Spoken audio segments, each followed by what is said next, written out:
Bonjour à tous, bienvenue sur Diagonale. L'invité de ce numéro spécial, c'est le secrétaire général adjoint du gouvernement, porte-parole du gouvernement. Avec lui, nous ferons le bilan de la gouvernance du président Patrice Talon depuis mai 2021. Wilfried Léandre Rombedi, bonjour. Bonjour, monsieur. Avec vous, pour conduire ce débat, Barnabas Oro-Kouman du quotidien Dabarou. Barnabas, bonjour. Bonjour Paul, bonjour monsieur le porte-parole et bonjour à tous les internautes. Nous serons avec Prudent Nasséou de la radio Campanile Cité. Prudent, bonjour. Bonjour Paul, bonjour aux amis téléspectateurs et internautes. Bonjour au secrétaire général, porte-parole du gouvernement. Monsieur Williandre Rombedi, pour une fois encore, le président de la République a sacrifié à la tradition à travers son discours à la nation. Ce qui contraste cette fois-ci, c'est la teneur de ce discours de plus de 40 minutes. Ça n'arrive pas souvent que Patrice Talon soit autant long. Pourquoi était-il nécessaire pour le chef de l'État de présenter un discours aussi long et dense? Sur la densité, je vous dirais d'abord qu'il ait un message long ou court, il a toujours pris le soin d'y mettre une certaine dose de densité. Donc ce n'est pas la longueur qui fait la densité chez le président Patrice Talon. La concision de ces tests ne l'a jamais empêché d'y mettre cette densité que vous recherchez. Et puis sur la longueur que vous associez à la densité, ça n'est pas la première fois. Il y a 2 ans, le message qu'il a délivré devant l'Assemblée nationale était même un peu plus long. L'année dernière, c'était assez court parce qu'on a tenu dans les 15-20 minutes. Mais là, on a vu aussi que le fait de vouloir coûte que coûte faire l'impasse sur les principales réalisations du gouvernement au cours d'une année pour se limiter à l'état d'esprit. Parce que ce que recherche la Constitution, on parle de message sur l'état de la nation, sur la durée. Les prédécesseurs du président Patrice Talon ont fait en sorte que ce message sur l'état de la nation se transforme plutôt en une tribune de bilan de l'action du gouvernement sur l'année. Lui, il a essayé d'éviter au maximum cela, mais après de faire une sorte de panachage entre les grandes réalisations et l'état d'esprit, ce qui touche à la psychologie, au moral du peuple, la dynamique qui est en cours. Et c'est donc ce choix qu'il a fait cette année, et c'est ce qui vous a donné l'impression qu'il avait un message un peu plus long. Mais je vous inviterai à son prochain message, peut-être les vœux, et vous verrez qu'il ne dérogerait pas à sa tradition de la concision. Alors, monsieur le porte-parole du gouvernement, nous avons suivi tout ce discours du chef d'État sur l'état de la nation et nous l'attendions sur la promesse faite au début de ce deuxième mandat, le hautement social. Nous avons suivi un bilan qui plutôt vient à la fin pour promettre encore le hautement social pour l'année prochaine. Je veux parler des dernières décisions concernant la revalorisation des salaires et tout ça. Pensez-vous que 2022 a été vraiment du social comme il avait promis? J'espère que vous n'avez pas un petit temps de retard, parce que sur les annonces, c'est dès 19-20 décembre, là, sur les fiches de paie. C'est pas 2023. Oui, mais bon, l'annonce se fait à la date du bilan du chef de l'État. Oh. Ça aurait pu être bien avant. Bien avant, nous avons annoncé 1 an plus tôt que nous ferions déjà en mai 2021, le président de la République a annoncé que ce mandat, il serait hautement social. Oui. Et avant de revenir au message d'hier jeudi, moi je peux vous donner des déclinaisons du hautement social depuis 1 an et demi que le second mandat a commencé. D'accord. Au PAG, nous avons prévu de recruter 3000 personnels du secteur de la santé, rien que dans ce secteur. En 1 an et demi, nous avons lancé le recrutement de 1600. Et à l'arrivée, nous avons fait 1331 parce qu'il n'y avait même pas eu beaucoup, il n'y avait pas eu autant de candidats que nous souhaitions pour couvrir tous les postes. 1331. Et nous avons mis en place un programme spécial pour 350 agents de santé par an sur 3 ans, lesquels feraient 2 ans chacun, chaque contingent 100 ans. Et à l'arrivée, cela nous fait en plus 1050 agents, plus les 3000 que nous envisageons de recruter, ça vous fait 4050. Nous allons, 2023, là, recruter encore près de 1000 dans le secteur de la santé. Dans ce même secteur, vous pouvez voir ce qui a commencé à être fait pour les infrastructures, même si vous n'avez pas idée que c'est du social, ça l'est. Vous pouvez regarder, dans 57 communes sur 77 aujourd'hui, Vous avez plus de 700 000 Béninois qui ont déjà reçu leur carte biométrique parce qu'ils sont de la catégorie des pauvres extrêmes, dont l'État prend en charge exclusivement les frais de l'assurance maladie. Et des milliers parmi eux ont commencé à bénéficier de l'assurance maladie dans nos centres de santé publics. Ça, c'est du hautement social. Sur le chantier de l'eau, nous avons continué les efforts. Et là, nous avons lancé pour 95 systèmes d'adduction d'eau potable multivillage pour impacter plus d'1 200 000 Béninois, ce qui, comme a dit le chef de l'État, nous rapprocherait davantage de notre objectif. Je vous connais un peu, je sais de quelle commune vous venez et vous avez été témoin, vous l'êtes encore, de ce que nombre d'écoles de votre commune bénéficient des cantines scolaires. Aujourd'hui, nous sommes à un taux de couverture de 75%. L'année dernière, nous étions à la fin du quinquennat 2016-2021, nous étions à 54% de taux de couverture de nos écoles. Aujourd'hui, 75% dans 5360 écoles de mémoire. Et avant 2026, nous allons faire les 100%. Si je m'attarde sur les cantines scolaires, avant 2017, c'était 1 milliard de francs CFA que l'État y mettait. Dès 2017, le président Talon, quand il a vu la pertinence de ce programme, il a dit nous mettrions 7 milliards de francs CFA par an. Et rien que pour l'année scolaire 2020-2021, nous avons mis 15 milliards de francs CFA. 15 milliards. Parce que nous ambitionnons de couvrir l'ensemble de notre territoire pour que aucun enfant du Bénin, pour reprendre l'expression du chef de l'État, à l'école primaire publique, n'aille plus à l'école le ventre creux. C'est autant d'actions qui impactent le hautement social. Et on peut s'attarder sur d'autres. Et maintenant, pour en revenir au message d'hier, cette annonce, encore une fois, il aurait pu intervenir beaucoup plus tôt dans sa mise en œuvre.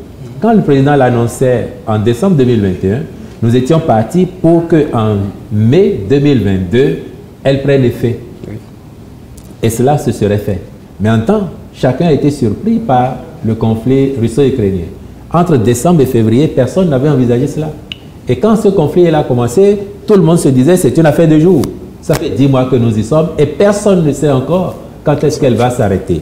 Et pendant ce temps, alors que nous étions face à l'imprévu, nous avons mis 1 milliard, 130 milliards dans les mesures sociales pour soutenir l'économie, pour soutenir le pouvoir d'achat, pour que certains produits de première nécessité ne viennent pas à manquer sur notre marché. Si ça n'est pas du hautement social, ça y ressemble très fort.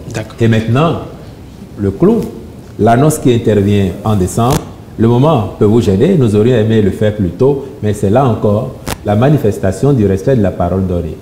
Quand les chocs exogènes nous ont amenés à différer le moment de mise en œuvre, nous avons quand même indiqué aux partenaires sociaux que nous ferions tout notre possible pour qu'en fin 2022, la mesure devienne effective.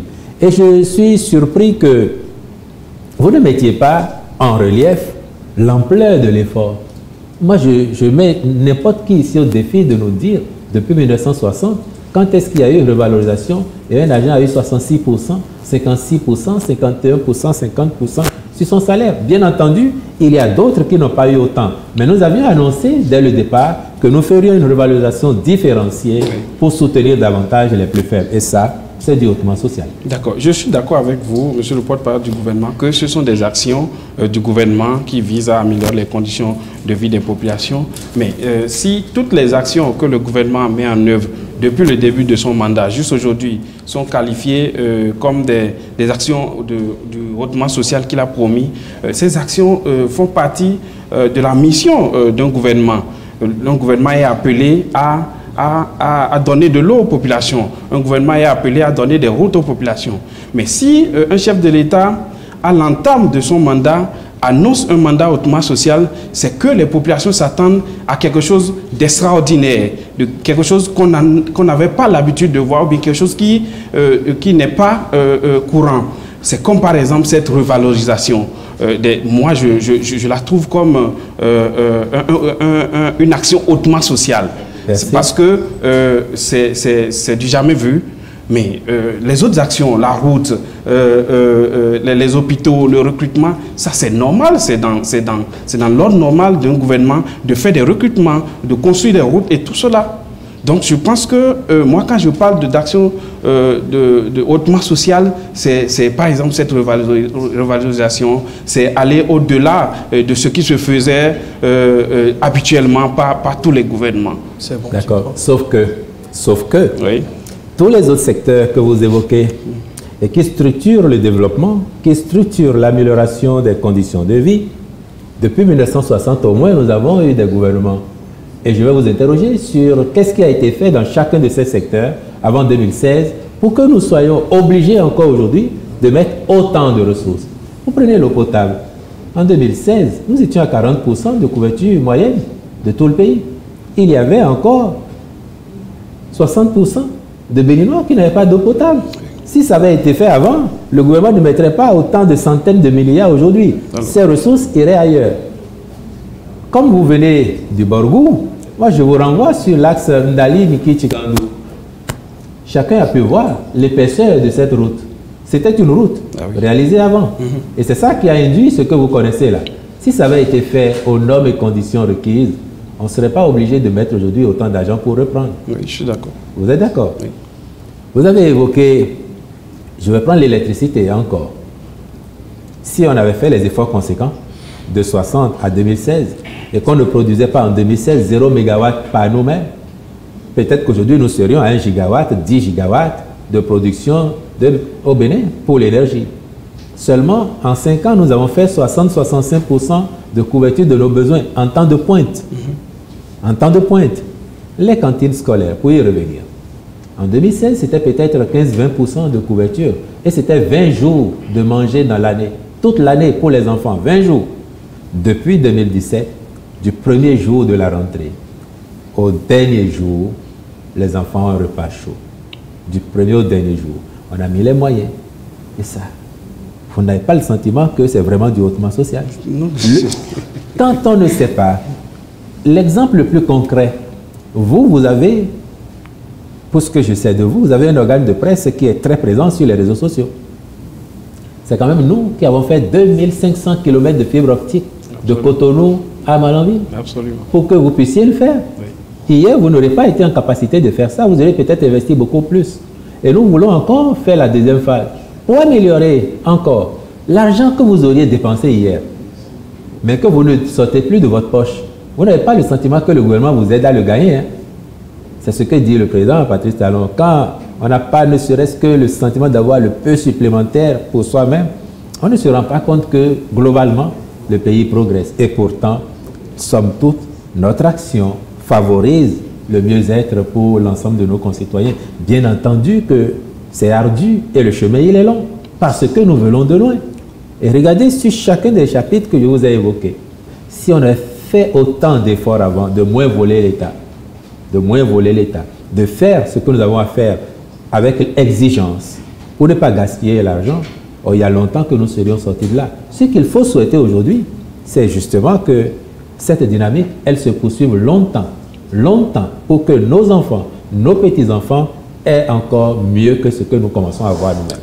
Monsieur le porte-parole du gouvernement, si vous le permettez, nous allons aborder un autre angle de ce discours que le chef de l'État a tenu devant la 8e législature. Le président Patrice Talon s'est réjoui, il a exprimé sa satisfaction quant au bilan des lois qui ont été votées tout le long de cette mandature. Que répondez-vous à ceux qui pensent que cette mandature finissante est faite que de députés qui sont acquis à la cause du gouvernement du président Patrice Talon? C'est un constat, mais ça ne dépend pas du président Patrice Talon. Ça dépend des acteurs de la classe politique qui, à un moment donné de l'histoire, se sont débinés et, en pensant peut-être bloquer le gouvernement ou les institutions, se sont débinés et nous ont conduit à cela. Parce que chaque fois qu'on évoque ce sujet, moi je demande aux hommes des médias de rafraîchir la mémoire à nos populations pour dire que en 2018, quand les lois ont été votées pour engager les réformes politiques et administratives, donc ici s'entend le code électoral et la charte des partis politiques, l'Assemblée nationale était constituée des députés de toutes les tendances dont le président Talon a hérité en 2016. Ils étaient tous là. Et ils ont voté toutes les lois, sauf une qui a connu une abstention, l'exception notoire du député Mitokwe. Ça veut dire que tous les acteurs politiques qui étaient là étaient d'accord sur le fond pour les réformes. Car la mise en œuvre, certains considèrent qu'elles étaient difficiles ou contraignantes, c'est un fait. Le président de la République, de sa position, les a engagés à se retrouver et à proposer les solutions correctrices, notamment agir sur les lois qui nécessitaient une intervention momentanée afin d'aller de l'avant.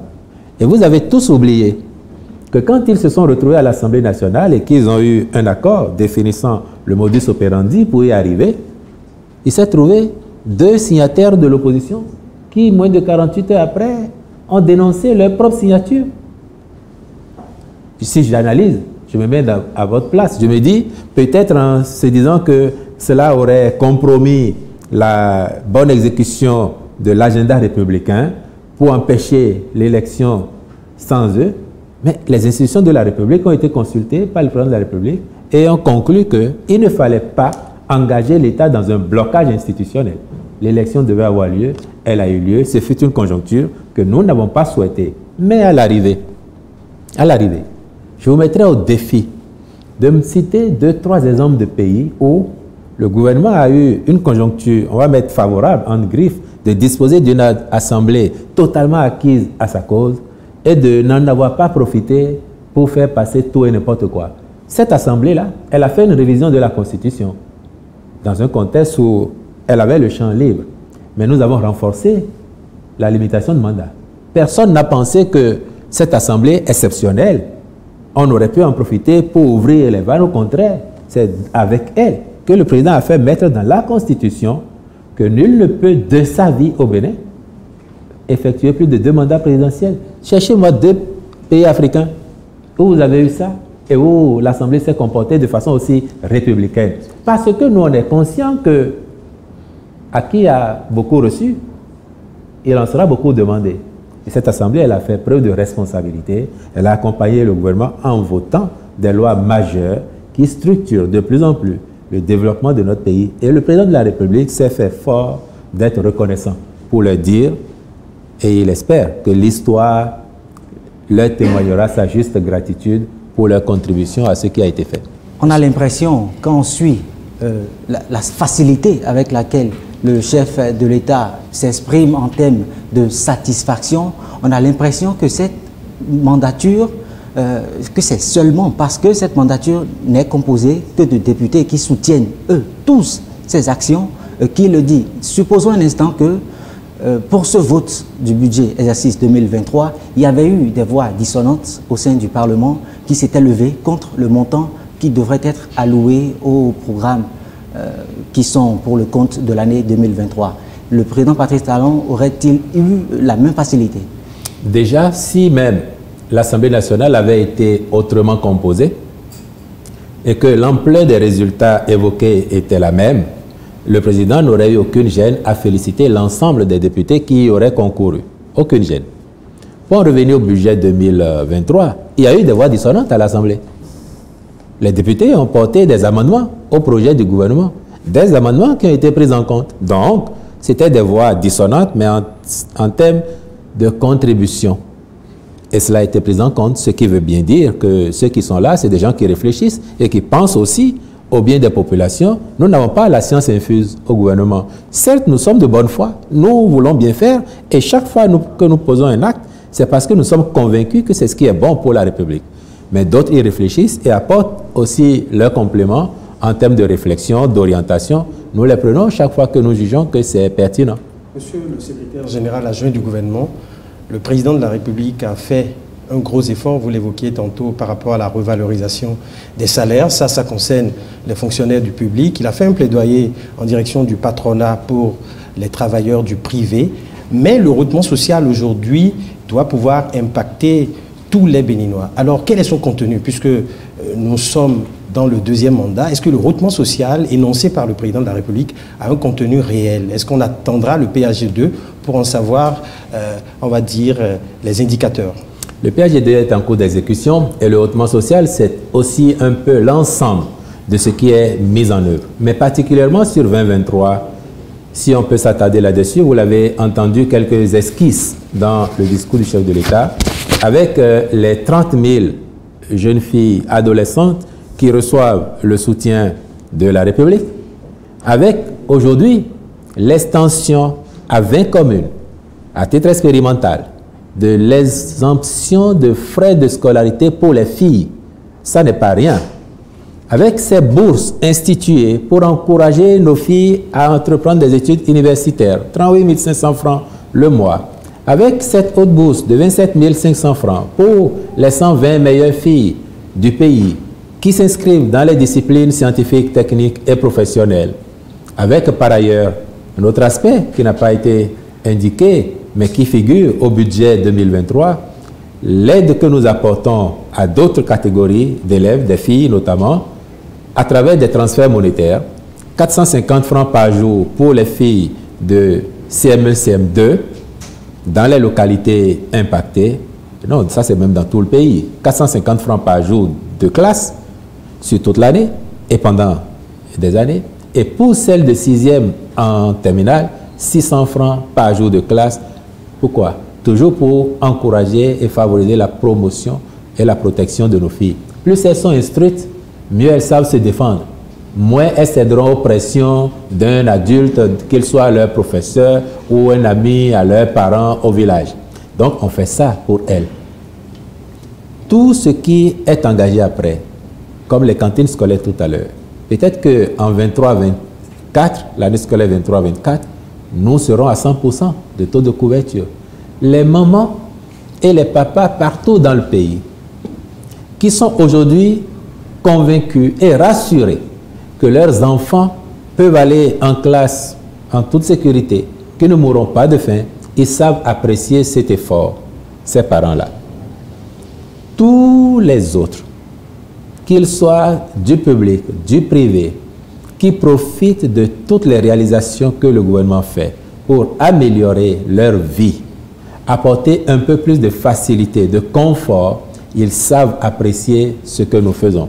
Les agriculteurs partout dans le pays qui bénéficient de plus en plus de la mécanisation agricole, qui peuvent prendre des tracteurs pour moitié prix, soit environ 8 millions, là où ça devrait coûter 15, 16, 17 millions, ils savent apprécier ces efforts. Donc toutes ces personnes-là sont convaincus de ce que le hautement social, il est en cours, même si nous-mêmes, nous pensons que nous devons encore faire davantage d'efforts pour porter cela plus loin. Alors, je pense que la question de mon confrère n'a pas été totalement... Enfin, moi, je ne suis pas satisfait parce qu'il parlait de l'effort qui a été fait pour la revalorisation au niveau du secteur public et le chef de l'État a demandé, a exhorté le secteur privé à faire autant. Est-ce que vous pensez qu'aujourd'hui, avec la réalité du secteur privé aujourd'hui, c'est possible vraiment d'emboîter le pas du secteur public quand on sait que le secteur privé est confronté à des taxes, à une pression fiscale qui ne dit pas son nom aujourd'hui? Vous êtes sûr que le privé sera capable d'emboîter le pas du public? Je vais faire des analogies et je viendrai répondre à votre question. D'accord.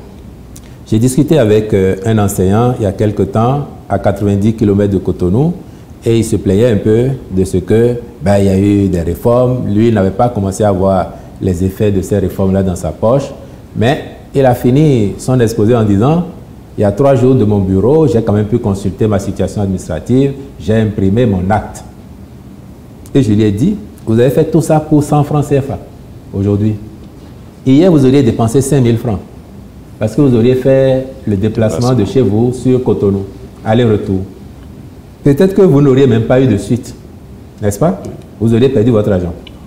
Si vous prenez votre propre voiture, vous mettez l'essence. Si c'est un taxi, vous payez quand même et puis vous affrontez les risques de la route, n'est-ce pas?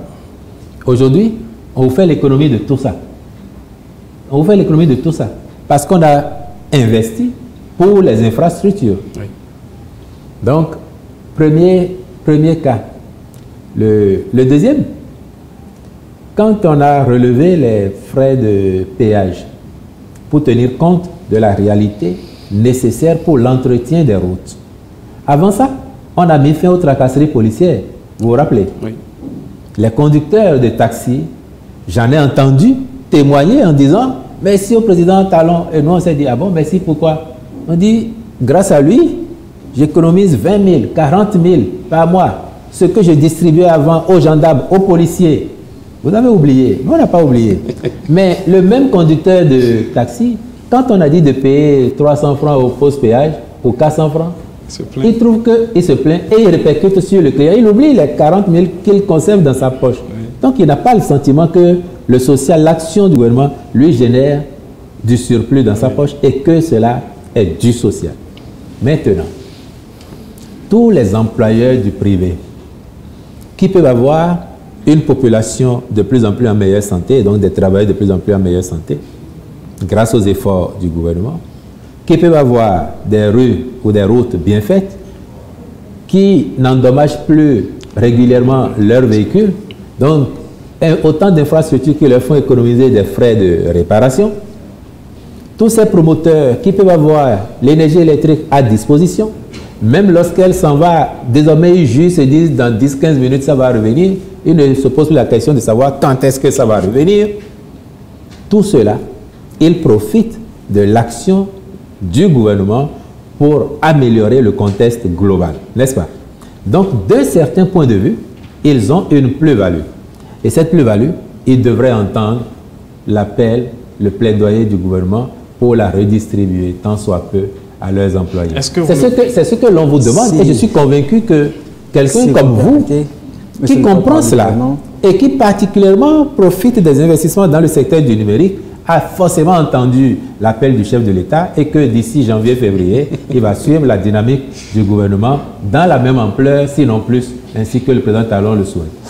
Barnabas Soro-Kouma, prudent, Nassé, si vous le permettez, nous allons évoluer dans cette émission. Monsieur le porte-parole du gouvernement, le discours du chef de l'État, Patrice Talon, est intervenu dans un contexte marqué par les législatives de janvier 2023. Vous avez suivi l'ambiance qui a prévalu avant le dépôt des dossiers de candidature par les différentes formations politiques en lice. Quand vous observez l'engouement actuel des populations quant au scrutin comparativement à 2019 où nous avons organisé au Bénin des élections difficiles, quelle impression avez-vous de la réforme du système partisan à laquelle les acteurs politiques dans leur ensemble ont donné leur accord? Finalement, parfois c'est douloureux d'avoir eu raison trop tôt. Parfois c'est douloureux. Mais le plus important, encore une fois, c'est d'être de bonne foi et l'histoire finit toujours par témoigner pour vous. J'ai le sentiment que c'est ce qui est en cours puisque les réformes qui avaient été décriées, elles sont en place et les gens qui hier n'avaient pas voulu ou avaient considéré que c'était impossible de faire les formalités, les ont faites et vont prendre part enfin aux élections. Cela participe de la cohésion sociale, de l'entretien d'un climat de paix. C'est à notre actif et c'est à l'actif de tous les Béninois et de tous les acteurs politiques. Nous attendons vivement le 8 janvier. On a l'impression que le parti, si vous le permettez, Président Nassou, on a l'impression que le parti, les démocrates, prend visiblement la tête des formations politiques qui représentent l'opposition, puisque tous les regards étaient tournés vers ce parti. Moi, je sais que partout au monde, dans les pays démocratiques, il n'y a que les élections pour indiquer quel est le poids ou la taille d'un parti politique. J'attends le 8 janvier, j'attends les résultats pour savoir lequel de ces partis serait désormais chef de file de l'opposition en la personne de son responsable. Monsieur le porte-parole, on s'entend bien. On s'entend bien. C'est la loi qui le prévoit d'ailleurs. C'est le parti qui aura le plus de... C'est la loi qui le prévoit. Pour être le chef de file de l'opposition. Donc attendons de voir. Monsieur le porte-parole du gouvernement, le président de la République a souhaité que ces prochaines élections ouvertes, si on doit s'en tenir aujourd'hui aux partis qui participent, soient l'occasion d'une grande fête par rapport aux discours qui se tiennent sur le terrain, parce qu'on remarque déjà quelques velléités dans certaines communes. Est-ce que vous n'avez pas des appréhensions en tant que porte-parole du gouvernement? Et si vous les avez, c'est l'occasion pour vous d'appeler, d'exhorter les acteurs à taire les violences verbales qu'on observe. Bon, les élections ici, en général, ont toujours été des moments de joute. Il y a eu quelques accès de violence, ici en 63, en 70, en 91, un peu sous le président Yahi, et puis un peu avec le gouvernement actuel, notamment en 2019 et en 2021. Mais nous pensons que la bonne fortune est depuis passée par là, que tout cela est derrière nous. Aujourd'hui, il faut convoquer la responsabilité des acteurs politiques et les rappeler à leur devoir d'entretien, de protection de la cohésion sociale, de l'unité nationale. Ces élections, elles sont ouvertes, elles vont se jouer dans le contexte où il appartient à chacun de ces partis de commencer à expliquer en amont à ses militants qu'il lui faut avoir 10% au plan national pour espérer enlever des sièges de députés. Autrement, dans la circonscription X, tel parti peut avoir 100% des voix. Dans la circonscription Y, 95% des voix. Dans la circonscription C, 50% des voix. Et dans toutes les autres circonscriptions, 1%, 2%, 0%. De sorte que la somme de tout cela ne donne pas 10% au plan national. Même si dans une circonscription, il a enlevé toutes les voix. Il faut qu'il explique à ses militants que dans ces conditions, les députés de cette circonscription ne lui reviendront pas. Exactement comme en 2020, un parti comme le PRD, qui a fait un peu moins de 7%, n'a eu aucun élu communal ou municipal, alors que si c'était sur la base de l'ancien système, il aurait enlevé pratiquement tous les sièges de conseillers et de maires dans l'UEME et environ. Ce parti, malgré ses bons scores dans ces départements, parce qu'il n'a pas eu 10% au plan national, il n'avait rien obtenu comme conseiller. Donc, si le 8 janvier, il y a des partis qui, dans certaines circonscriptions, font sensation, mais n'arrivent pas, au moment de l'agrégation des résultats, à faire les 10%, il faut qu'ils comprennent que ce sont les règles du jeu et qu'ils le disent formellement à leurs militants pour que ceux-ci qui n'auraient pas compris le mécanisme n'aient pas le sentiment d'avoir été floués et soient tentés par les démons de la contestation ou de la violence. Alors, M. Léandre Ngoubedi, vous avez écouté le chef de l'État qui a pratiquement salué les mérites de deux partis qui le soutiennent pour reconnaître leurs efforts dans tout ce qui a été fait au cours de la mandature pour obtenir certaines actions à l'endroit des populations. Est-ce que vous ne pensez pas que c'était une manière pour le chef de l'État de jeter des fleurs à ces partis parce qu'on est à la veille d'une élection? Non, et si c'était le cas, quelle sera l'attitude des autres partis politiques qui le soutiennent? Je veux parler de Moël Béné, de l'UDBN, qui également le soutiennent et qui... Est-ce que ça veut dire que ces partis ne font pas comme l'Union progressiste et le PRD, ne font pas des propositions au chef de l'État? J'y ai plutôt vu l'expression d'un sens aigu de l'honnêteté intellectuelle et de l'humilité. Le chef de l'État, il a beau être l'inspirateur de l'action gouvernementale, parce que c'est lui qui est élu, c'est son programme d'action qui est mis en œuvre. Il est accompagné en cela par des partis, notamment ici au gouvernement, l'Union progressiste, le Renouveau et le Bloc républicain. Ces deux partis sont ceux qui sont présents à l'Assemblée.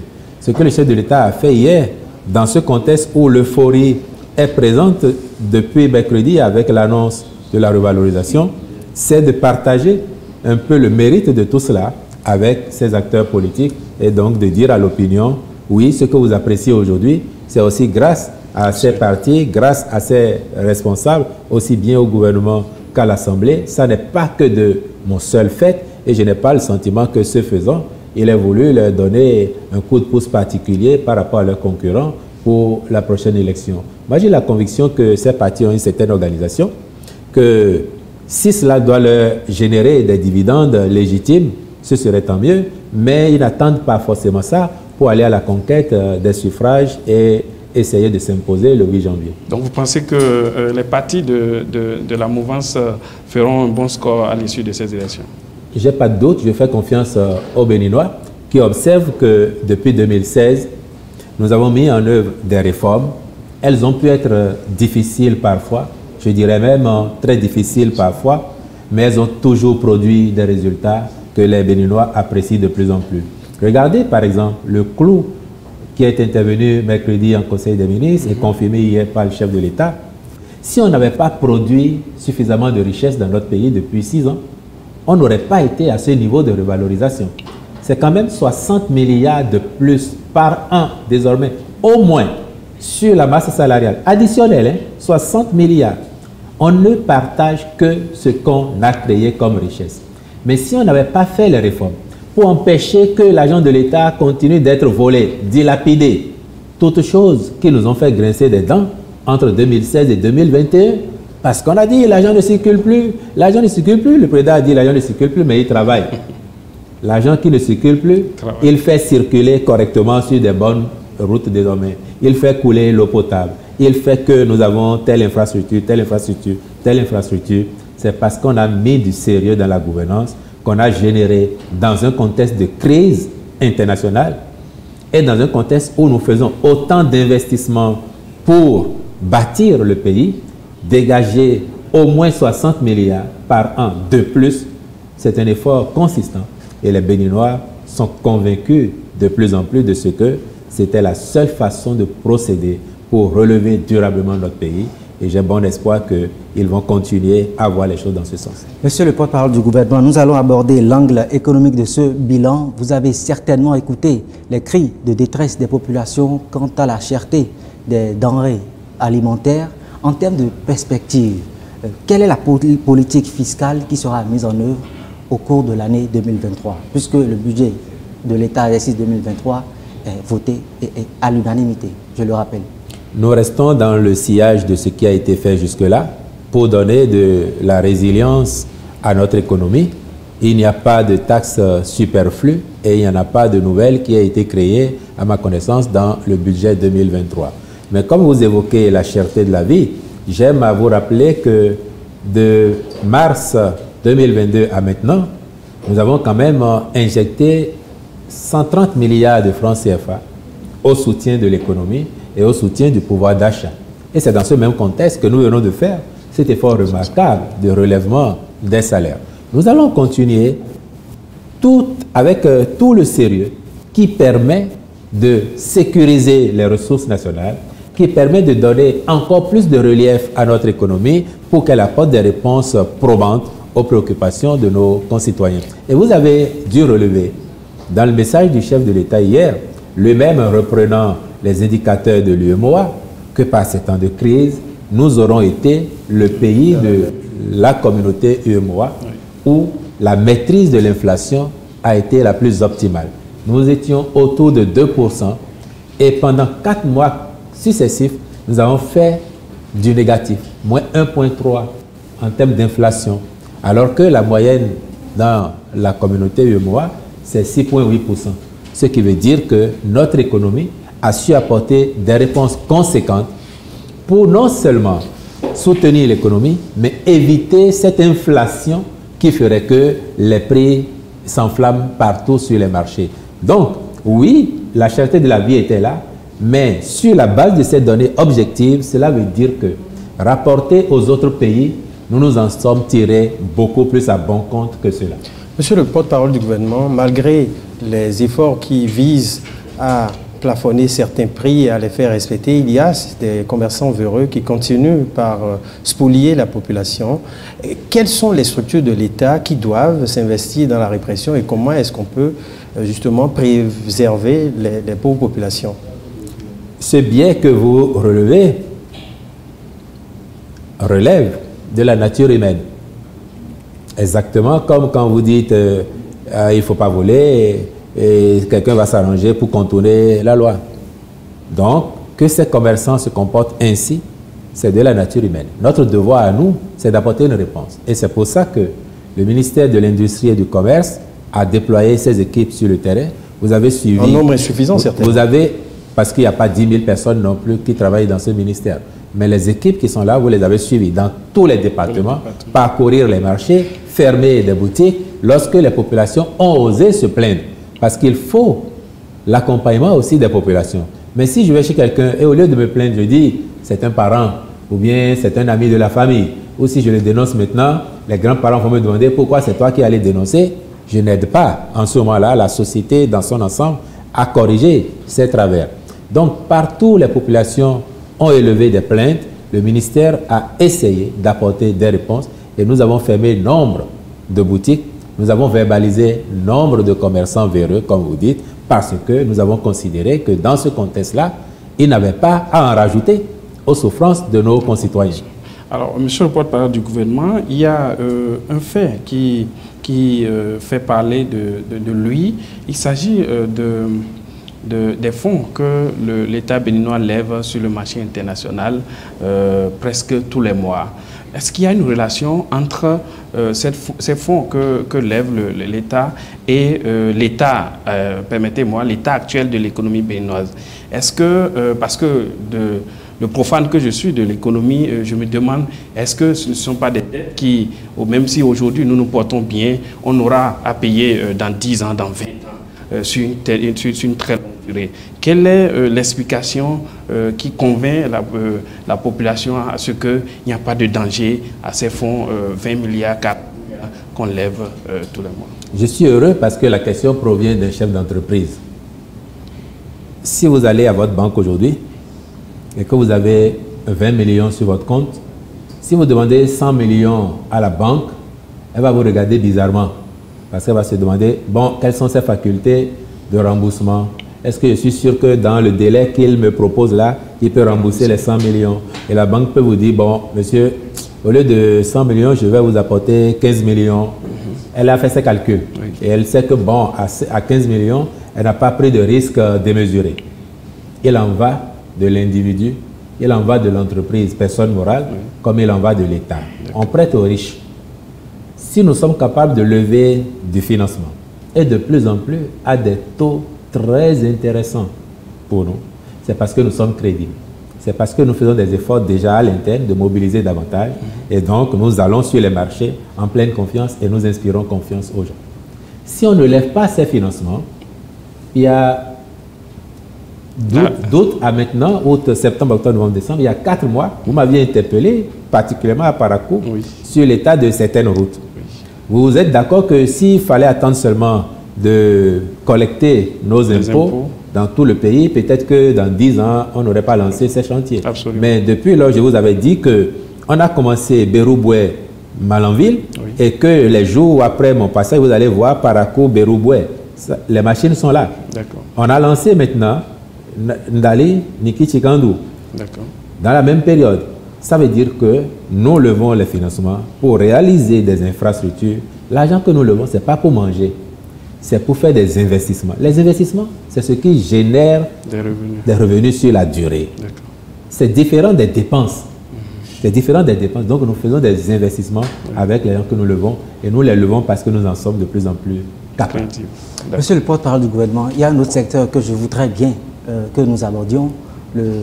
La question de la sécurité au Bénin. Les populations craignent des attaques terroristes. Je ne vous apprends rien.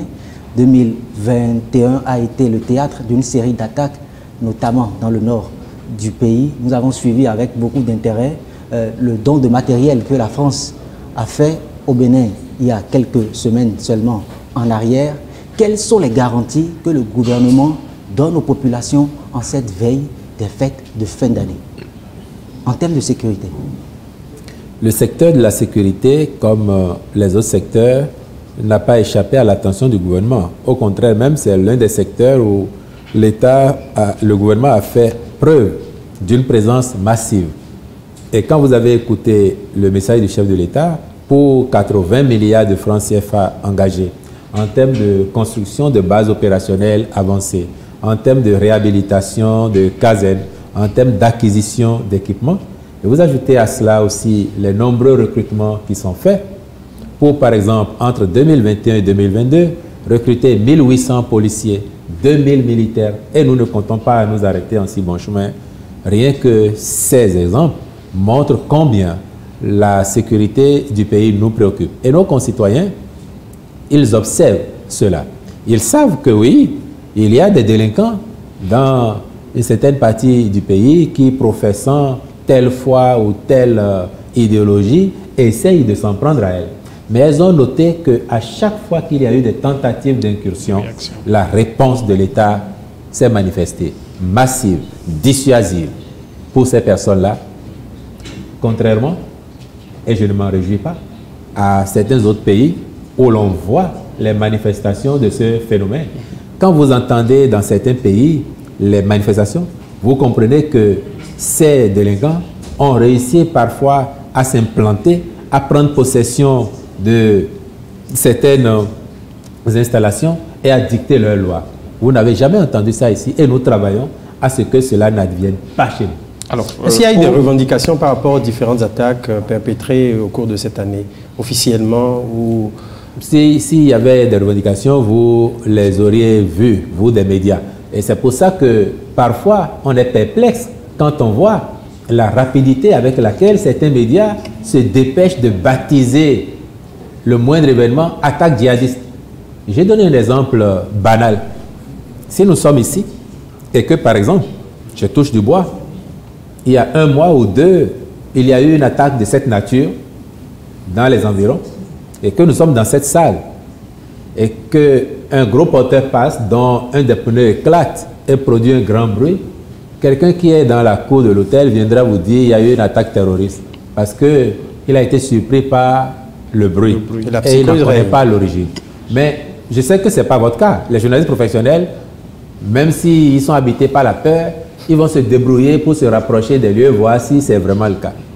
Mais beaucoup d'acteurs des réseaux sociaux vont prendre l'information qui leur est parvenue là, comme parole d'évangile, et aller écrire qu'il y a eu un acte terroriste. Beaucoup relèvent de cela. Sinon, ce n'est pas plus que ce qui est arrivé que l'on sait.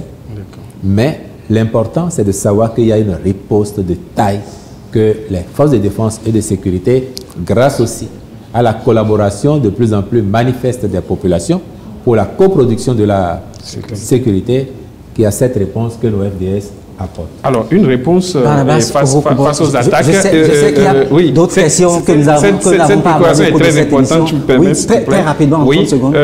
Une réponse du gouvernement face aux attaques, mais je pense qu'il faut peut-être aller plus loin parce que pour être de cette région où les attaques sont perpétrées, la réalité est que ceux-là qui mènent ces attaques vivent avec les populations. C'est des gens qu'on voit venir acheter des sacs de riz. Si le sac est vendu à 10 000, lui, il en achète à 20 000.